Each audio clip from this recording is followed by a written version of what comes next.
RK நகர்மணி. நான் work பண்ற இடத்துல ஒரு ஆட்டோ டிரைவர் இருக்காரு, கிட்டத்தட்ட ஒரு 3 வருஷமா எனக்கு நல்லா பழக்கம். பேர் வந்து வெங்கடேஷன். பக்கா திமுக காரரு.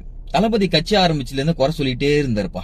ரசிகர் எத்தனை பேர் இருந்தா ஓட்டு போட்டுருவாங்களா, சிஎம் ஆக்கிடுவாங்களா, கூட்டம் கூடனா சிஎம் ஆயிடுவாரா, பாக்கலாம் இருப்பா, ஒரு 6 மாசத்துல கட்சி இழுத்து மூட்டு போயிடுவாரா அப்படிலாம் பேசினவரு. பக்கா திமுக காரரு. நேத்து நான் பாக்குற வாக்குச்சாவடியில தளபதி சொன்ன அந்த காஸ்டியூம் போட்டுக்கிட்டு ஓட்டு போட்டு வந்திருக்காரு தலைவர்.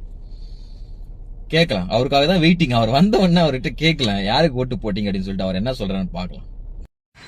நான் வெங்கடேஷ்னா சொல்லுப்பா.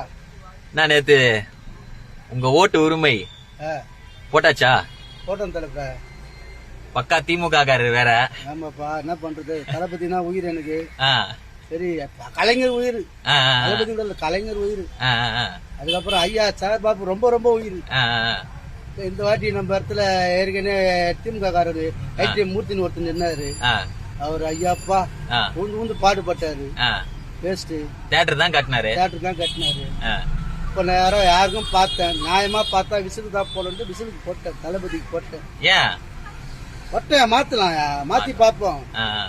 ஒரே ஆளே இருக்க கூடாது, இவங்களா அவங்களா இருக்க கூடாது, மாத்தணும். திமுகவா அண்ணா திமுக இருக்க கூடாது. ஒரு வாய்ப்பு கொடுத்து பார்ப்போம் தளபதிக்கு. அவர் என்னதான் பண்றாரு பார்ப்போம்.